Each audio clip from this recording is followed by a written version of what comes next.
Hello, my name is Naomi. When I was only 14 years old, my parents drove me up to my grandfather's porch, left me there without a single explanation, and never returned.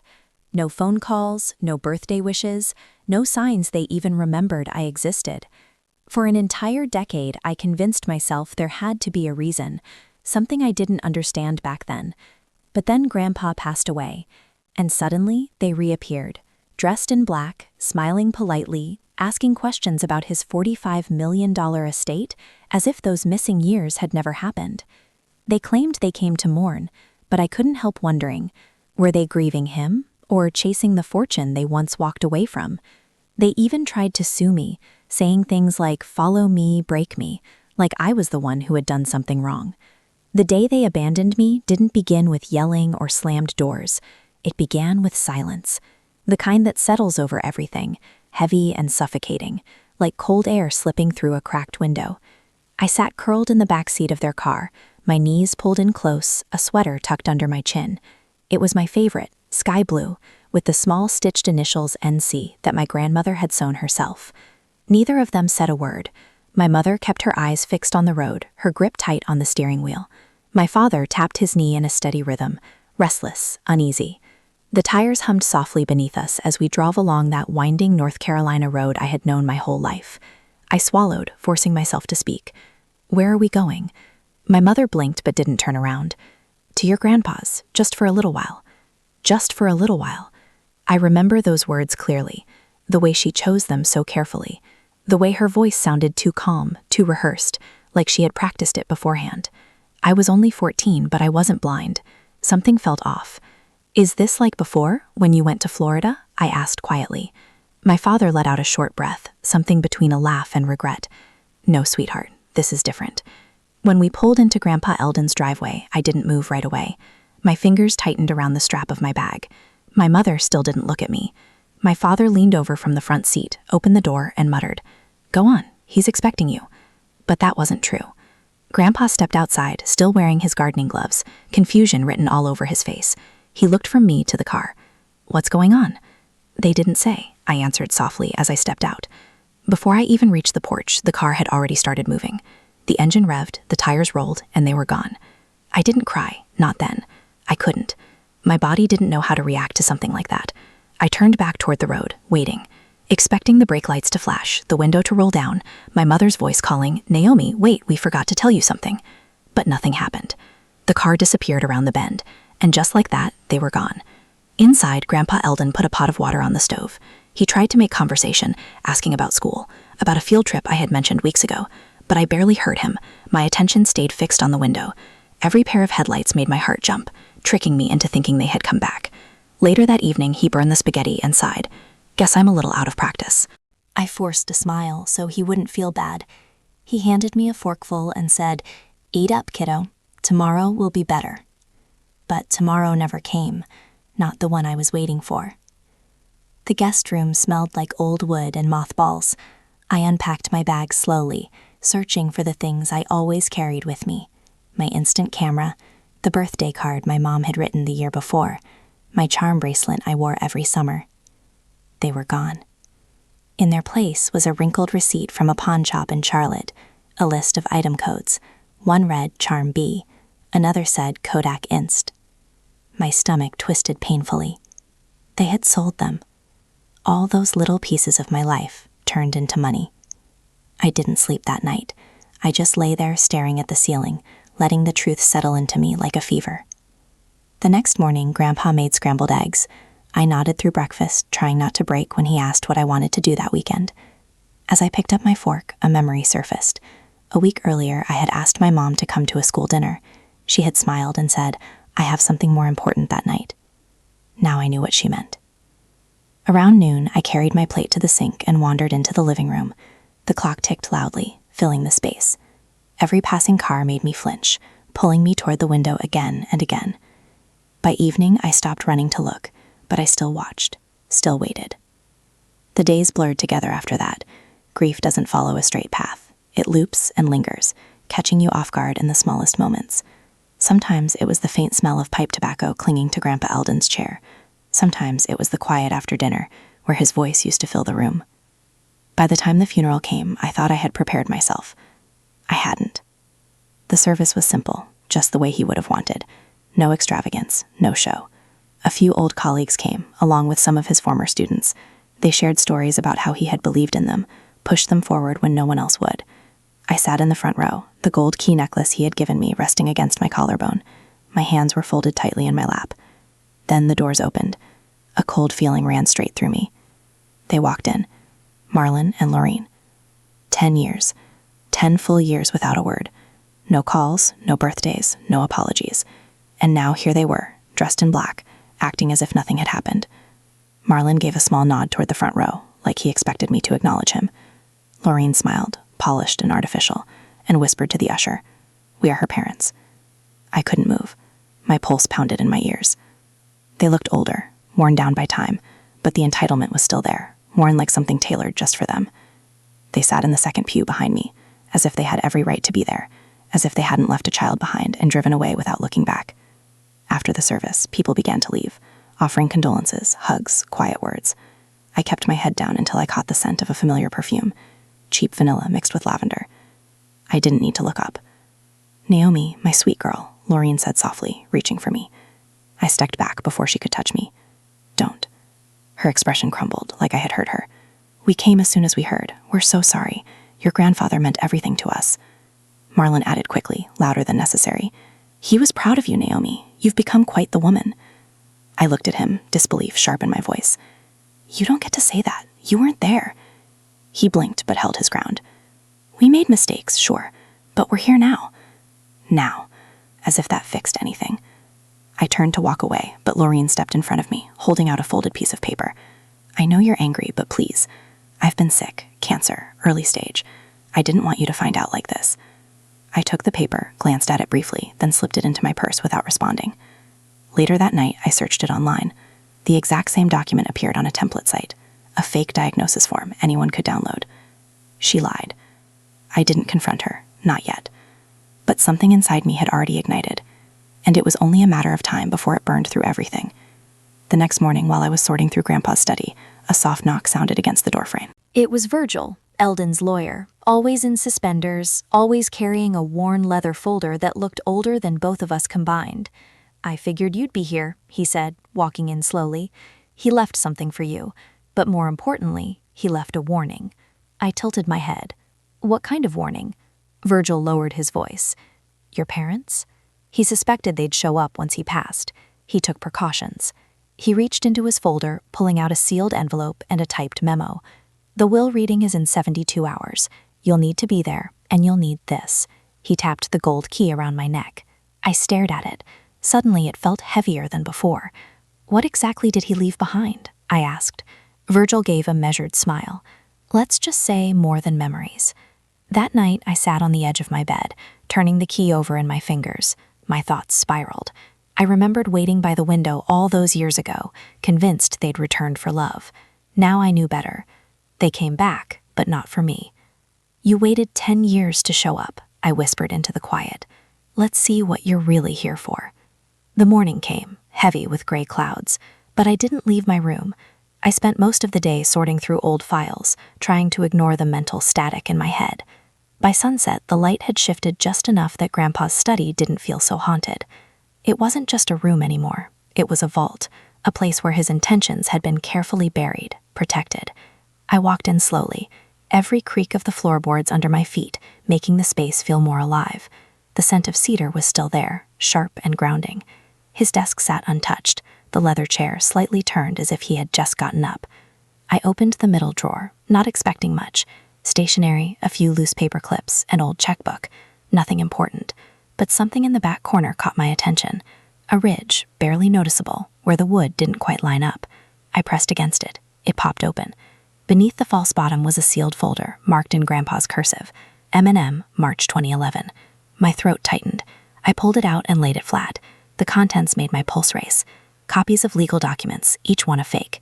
Signatures forged with painful accuracy. A notarized letter with Eldon's name, except it wasn't his signature. A deed transfer authorization. Authorization to move his financial accounts. My mother's and father's names appeared again and again. I couldn't breathe. They didn't just leave me. They tried to take everything while I was still under Eldon's roof. I had spent years believing their absence was shame, but this, it was strategy. It was theft in motion. Among the pages was a letter from Eldon to his attorney, dated just weeks after the forged documents. They attempted to access my retirement accounts through falsified permissions. I am initiating full legal protection. Remove them from all access, including emergency contact privileges. Naomi will remain with me. It all made sense now. The silence, the distance. Eldon hadn't been cold. He had been protecting me. And they weren't just guilty of abandonment. They were trying to rewrite ownership, legacy, blood. I sat down in the leather chair, hands trembling slightly. I reached for the drawer on the left, needing air, needing something else. What I found next almost broke me. A journal bound in cracked black leather. Eldon's handwriting covered every page. Some entries were mundane: weather, meetings, recipe notes. But one stood out, dated 3 years ago. I've been debating whether to leave it all to the Montgomery Foundation. It's clean, detached, no strings. But Naomi, she shows up. She studies, works, never asks for anything. She reminds me of how I started. That means something. There was more. If anything happens to me, let the key decide. I stared at the words numb. Grandpa had thought of giving it all away, to strangers, to some clean nonprofit name. But something about the way I lived changed his mind. And now the weight of that decision was sitting against my chest in the form of a small gold key. I stood up, carrying the folder and journal into the hallway. My feet moved on their own past the den into the kitchen, where I dialed Virgil's number. He answered on the first ring. "I found something," I said. There was a pause. "You found the file? How did you know it was there?" "Because Eldon knew you'd be the only one who'd look," Virgil replied calmly. "He told me if you ever needed to prove intent, that file was your shield." I placed a hand on the counter, bracing myself. They forged legal papers, tried to drain his accounts. "I know," he said. "He stopped them just in time, but they've been waiting for another shot ever since." My voice went flat. "They came back for the money. They came back for control, but it's too late," Virgil said. "The will is tomorrow. Brace yourself, Naomi. You'll hear things that aren't just lies. There'll be manipulations designed to undo you." I didn't sleep that night. I sat back in Grandpa's study, surrounded by his things, by the quiet hum of the house he kept safe for so long. In my left hand was the folder filled with betrayal. In my right, the journal filled with trust. They thought they could steal what they never earned. I leaned back in the chair, staring at the ceiling as the hours slipped by. "Tomorrow," I whispered, "you'll learn the cost of coming back empty." I didn't even realize the sun had risen until the light bled through the hallway, cutting across the study floor. I changed clothes slowly, methodically, like putting on armor. The pendant rested on my chest, heavier than gold should feel. I tucked it beneath my blouse, then grabbed the sealed folder and stepped out the door. Downtown Asheville was buzzing, too alive for a morning like this. The law offices of Virgil Penn sat in a quiet brick building with a brass nameplate no one polished often. But it wasn't the outside that mattered. It was what was about to happen inside. I stepped into the reception area and was immediately met with silence that felt charged, electric. Laureen and Marlon were already there. She wore a sharp gray blazer, her hair pulled back like she was running for Senate. He looked even more artificial, smiling at the receptionist as if today were just another meeting to renegotiate a contract. Virgil greeted me without a handshake, just a look, a subtle nod. "They're in the conference room," he said, voice low. "Everything's set." I pushed the glass door open and stepped inside. They both turned as I entered, and for a brief moment no one spoke. Laureen smiled, far too bright. "Naomi, honey, don't." I cut her off. My voice was even, but it echoed in the wood-paneled room. Virgil sat at the head of the table. A large steel box lay in front of him with an ornate keyhole at its center. I walked to my chair and sat directly opposite my parents. "Shall we begin?" Virgil asked. No one objected. I reached into my blouse and pulled out the pendant. The key slid perfectly into place and clicked.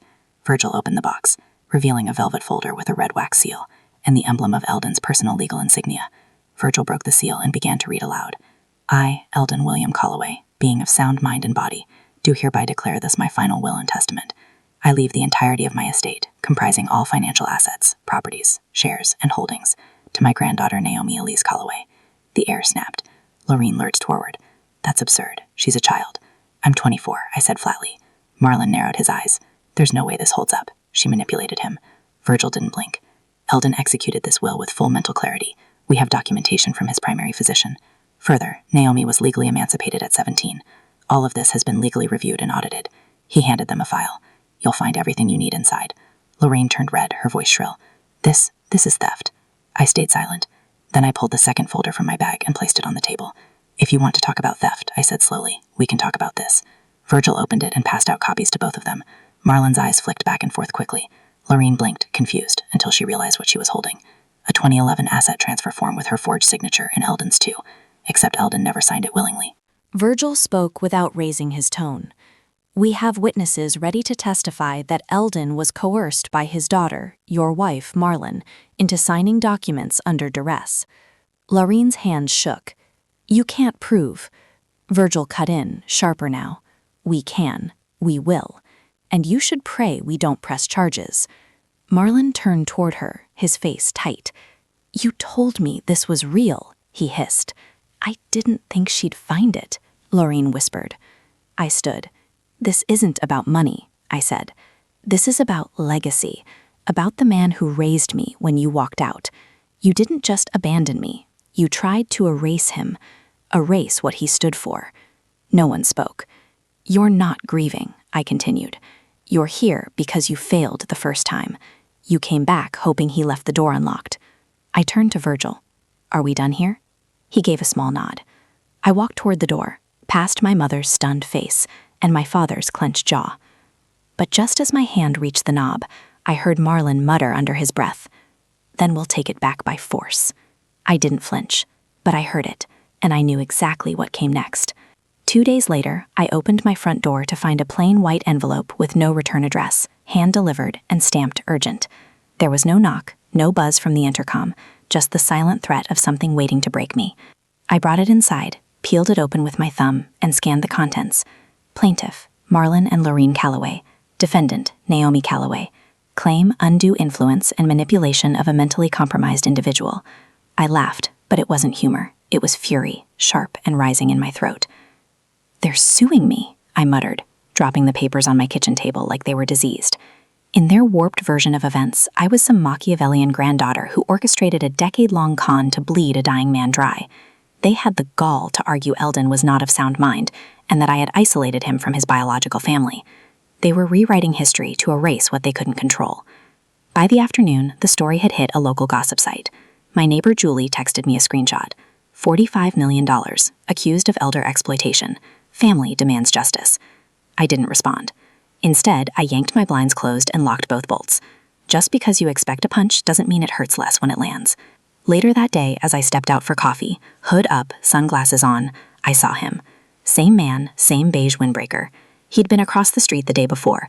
Now he was sitting at the corner table outside Perch Cafe, pretending to read a paper upside down. I paused mid-step. He looked up, made eye contact, flinched. I crossed the street, straight toward him. You lost, I asked. He stood too fast, the chair screeching behind him. Who were you with? I pushed again, voice cold. He took off without another word, bolting down the sidewalk like I had a badge. I didn't chase him. I didn't need to. I had enough. That night, I called Virgil. Private investigator, he confirmed. Hired through a third-party firm in Knoxville. Traced the payment. It came from your father's business account. So they're watching me now, I said. They're building a smear campaign, Virgil replied. If they can't win in court, they'll try to break you in the court of public opinion. I stared at the wall for a long moment. Let them try. Before I went to bed, I sat on the floor of my bedroom with my laptop and started a digital archive. Every voicemail from Eldon, every video of us together, his handwriting on cards, medical records, tutoring receipts, old calendars with Naomi Science Fair scrawled across them. I labeled each file with care. This wasn't paranoia, it was war prep. Then I recorded something for myself. A simple video, no makeup, no filters, just me. If you're watching this, it's because I forgot who I am. So let me remind myself. I'm not that girl they left behind. I'm the woman who got back up when they expected me to disappear. I hit save. The next day, I stepped out for air. The sun was low, casting long shadows down my street. I returned home, calmer somehow, grounded. I thought I'd finally caught my breath. But when I reached my door, I saw it. A folded piece of paper slid neatly under the threshold. No envelope, just 6 words, all in block capitals. You're not untouchable, little girl. I didn't scream. I didn't call the police. I opened my door, turned every deadbolt, and sat in the kitchen with the lights off, watching the hallway, waiting. Let them come. The next morning, I woke up on the couch with a cold cup of coffee, still sitting untouched on the table. The hallway light was still on. I'd left it that way, not because I was scared, but because I wasn't willing to let them scare me. Not anymore. The note from last night sat under a paperweight now. I'd reread it 3 times, not because I doubted what it said, but because I needed to see the threat in ink. Cowards send messages in whispers and shadows. I needed to burn it into my memory. That afternoon, I opened my email and saw the flood had begun. Was Naomi groomed to inherit? Young Aries or manipulator? Granddaughter or gold digger? The headlines weren't from tabloids. They were from mainstream regional outlets. Someone was feeding them stories. Lies packaged as narratives tailor-made to destroy my name. My phone buzzed. "Virgil, turn on the drive folder," he said without saying hello. There's something Eldon left behind for a moment like this. When I opened the shared link, I froze. It was a video file, time-stamped 6 months before Eldon died. In the frame, Grandpa sat in his leather chair. His posture was upright, his voice firm, eyes clear. "I, Eldon Calloway," he said, "am of sound mind and body, and this is my declaration. I have chosen to leave my estate to Naomi Calloway, not out of obligation, but because she has shown integrity, discipline, and love without condition. This is my will, and I am aware of what I'm doing." I didn't cry. I uploaded the video. Within 2 hours, it spread across every major platform. My inbox exploded. Supportive messages from former teachers, childhood friends, threats from anonymous trolls, accusations, praise. And then came the call that made my stomach drop. "Naomi," Dean Andrews said through the phone, "we need you to come in today." I sat in his office with my hands folded in my lap. He clicked his pen too many times. Finally, he said it. "There are concerns about the lawsuit, the media portrayal. We're reviewing your scholarship." I nodded once. No tears, no begging. "I understand," I said, "but you should also understand this. Everything I've been accused of is false, and the video you've no doubt seen confirms that. If this university is about values, then you need to ask yourself what yours are." He didn't respond, only said, "We're postponing any decisions until this settles. You may continue attending classes for now." For now. I was hanging by a thread. That night, I sat at my desk and built a timeline, documenting everything. Every lie they told, every account I could verify, every move since the funeral.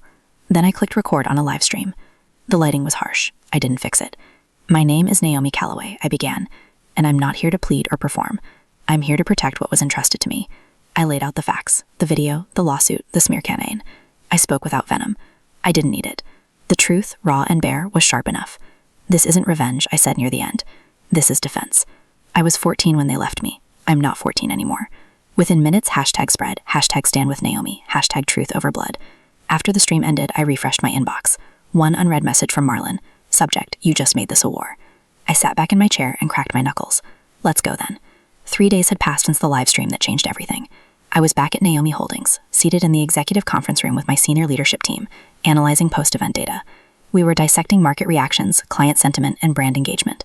To our collective relief, most responses were overwhelmingly positive. Investors appreciated the transparency. Clients praised the resolve. Internally, morale had never been higher.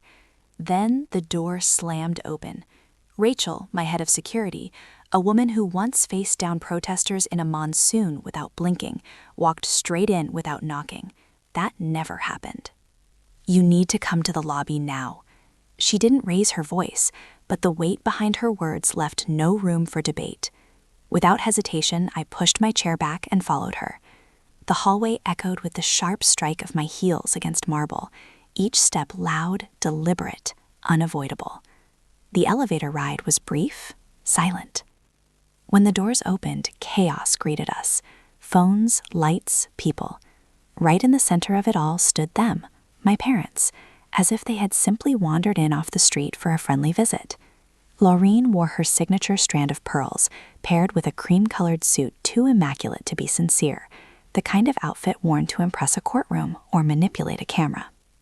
Marlon, ever the showman, sported dark sunglasses inside and had his arms spread wide like some long-lost patriarch ready to host Thanksgiving. They'd come prepared to perform. "Naomi," Marlon bellowed, spinning to face the nearest phones. This company was built on blood.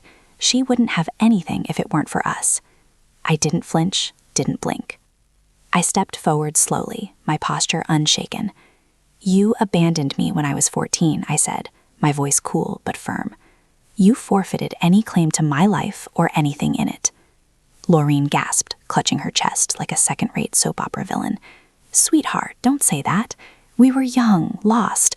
We made mistakes, but we are still your parents." "No," I replied, cutting through her performance like glass. "You were criminals. You stole from me, lied to me, sold off my childhood for drug money and cons. And if you're not out of this building in 2 minutes, I'll have security escort you out and file charges for trespassing and harassment." Marlon stepped forward, his smile gone. "You're not the only callaway left, Naomi. Don't think you can shut us out forever."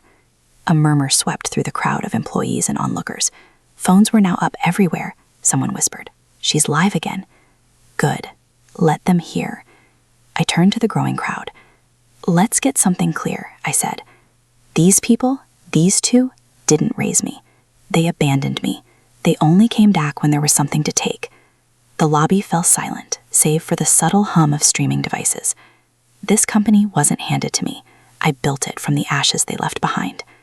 If legacy means anything, it's what we protect, not what we exploit. If you think blood entitles you to a seat at the table, then you don't understand a family. Laureen's carefully practiced expression faltered. Marlon sneered. Security stepped in professionally but firmly, ushering them toward the exit. The glass doors slid closed behind them, shutting out the past like a final punctuation mark. By the next morning, the moment had gone viral. 2.3 million views and counting.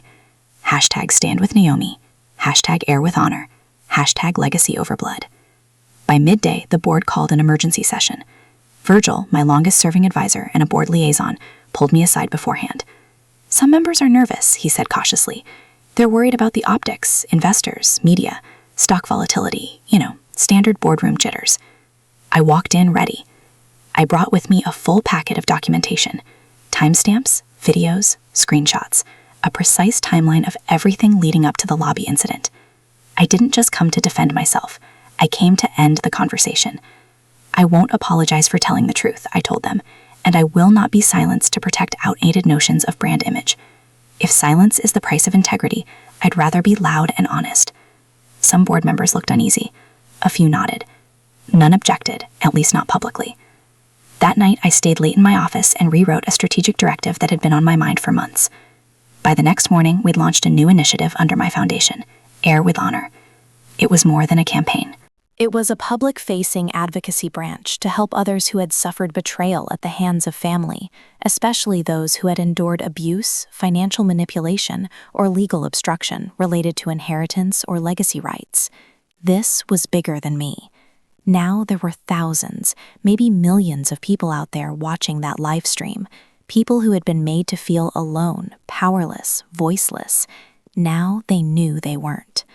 As I was shutting down my laptop that evening, a new notification popped up in my inbox. It was from my legal team. Urgent certified mail. Marlon Calloway v. Naomi Calloway. Filed allegations. Defamation, business obstruction, inheritance fraud. My hands didn't shake.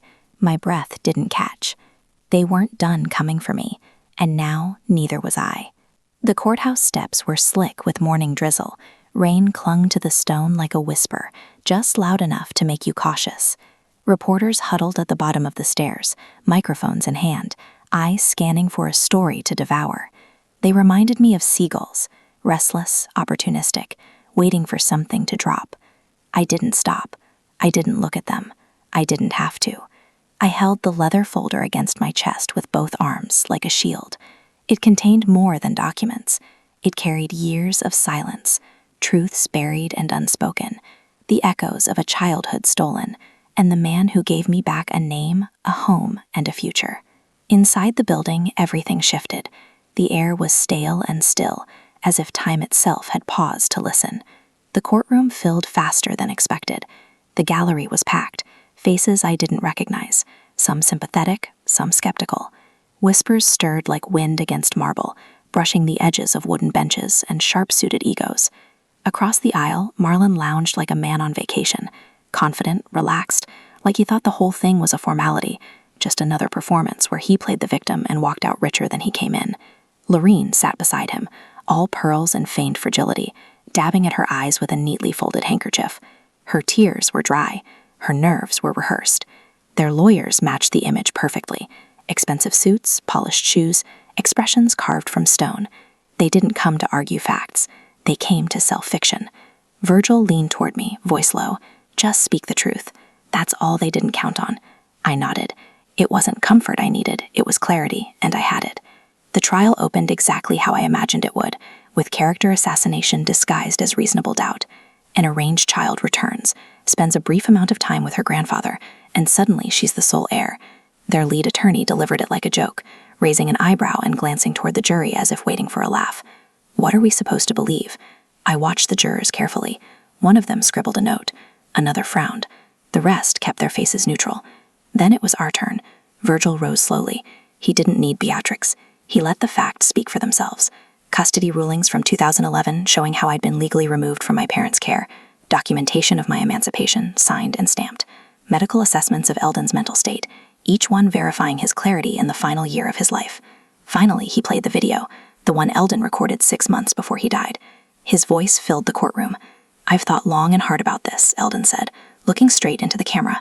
Naomi is the only one I trust. She's the only one who never asked for anything except time. She never once tried to take. She gave. That's what legacy should go to. The room was utterly silent. Then it was my turn. I stood and walked slowly to the stand. My hands were steady, my voice clear. He chose me because I stayed, because I didn't walk away when things got hard. I didn't ask for his money. I only ever asked for something simple. Family. I didn't cry. I didn't shout. I didn't have to. Then they called Lorene. She walked to the stand like she was made of glass, every step measured. She clutched her handkerchief like it was proof of something real. I always loved Naomi, she said, her voice quivering just enough. I sent letters, birthday cards, I tried to visit. I wanted to be in her life, but I was pushed out. It was a masterclass in manipulation. I waited for the pause between her words to widen. Then I spoke. If you'd loved me, you wouldn't have left. I said, you don't abandon someone and then expect to be welcomed back in when there's something to gain. Love doesn't work like that. Family doesn't work like that. The air shifted again. No one moved.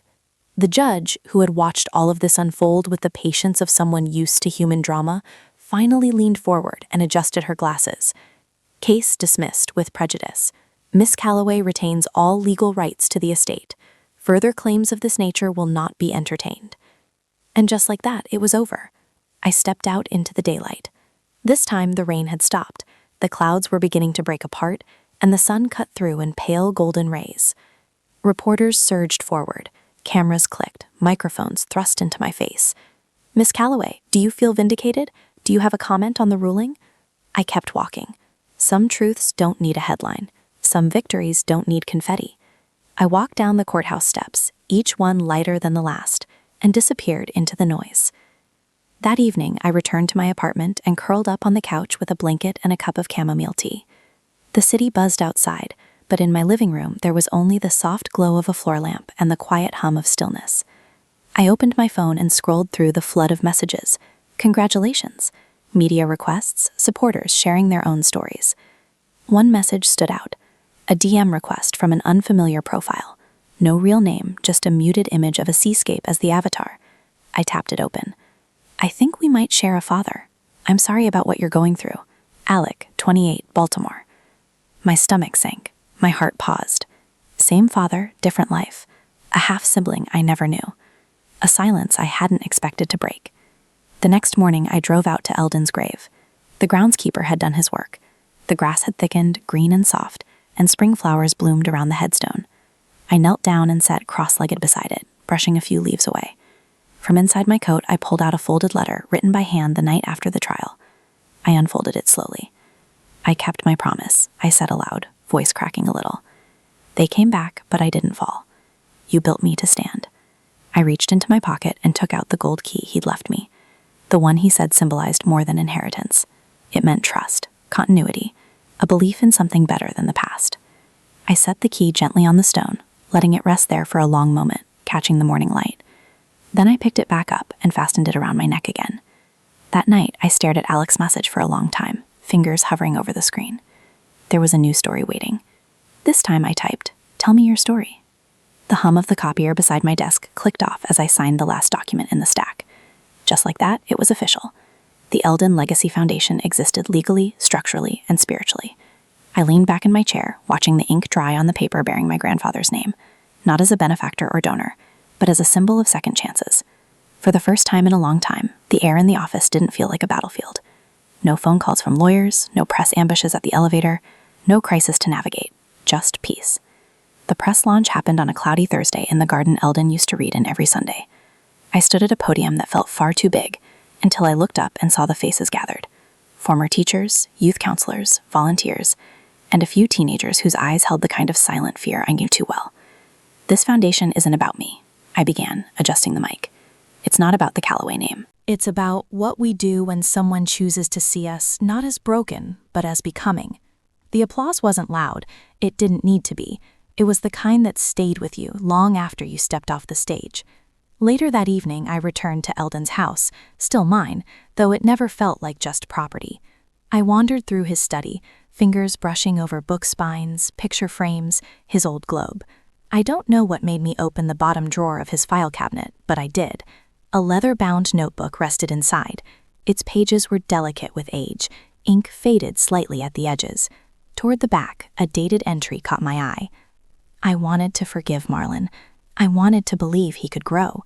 But then Naomi brought me coffee on a day my hands were shaking and asked me what kind of cookies I liked. No agenda, no angle, just kindness. I couldn't risk her being hurt again, so I locked the gate behind me, not because I didn't love my son, but because I loved my granddaughter more. I closed the notebook slowly, pressing my palm over the cover. Not grief, not anymore. Gratitude. A few days later, I met Alec. He didn't look like Marlon, thank God. We met at a quiet cafe tucked between two art galleries downtown. He was already seated when I arrived, nervously flipping through the menu. I sat across from him, letting the silence linger just long enough to feel real. "I don't want anything from you," he said finally. "I just thought maybe we both lost something. Maybe talking helps." "Blood made us siblings," I replied. "Let's see if honesty can make us anything else." He smiled, and for once I smiled back without hesitation. Weeks passed. The foundation held its first outreach session. I visited one of our partnered shelters that afternoon, where a young girl, barely 13 maybe, approached me shyly. "Do you think people can start over?" she asked. I knelt beside her, brushing a strand of hair from her eyes. "I don't just think it," I said. "I know it." That night, walking into the main hallway of the Eldon Legacy Center, I passed his portrait. It hung above the entrance now, surrounded by stories we were collecting, each one written by someone who survived, rebuilt, or simply endured. I looked up at him. "They tried to define me by what they abandoned," I whispered, "but I chose to define myself by what I built." My phone buzzed. Another message from Alec. "Want to meet again next week?" I typed back, "Yeah, let's." Before I go, I want to say this. If you've ever been left behind, lied to, or made to feel small by the people who are supposed to love you first, you're not alone. I've been there, and I made it out. Not because I'm stronger than anyone else, but because I stopped waiting for closure from those who broke me and started creating it for myself. Legacy isn't about blood. It's about choice. It's about choosing kindness when cruelty taught you silence. It's about choosing to build when others tried to tear you down. And sometimes it's about letting go of what hurt you, not to forget it, but to prove it didn't win. To anyone watching who's facing a storm, whether it's family betrayal, legal injustice, or just the pain of being misunderstood, I see you, and you're not defined by who left. You're defined by who you decide to become. Let me ask you something. Have you ever had to cut ties with someone you thought you'd never let go? Or maybe you're still holding on, wondering if they'll ever change. Let me know in the comments what hit home for you in this story. If this video touched your heart, type 1 in the comments, or tell me where you're watching from. If it didn't speak to you, I still want to know why. Drop your thoughts and let's talk about it. And if you want more real stories that speak truth, healing, and second chances, make sure to hit that subscribe button because I've got more stories coming and you deserve to hear every one of them. Thank you for being here, really.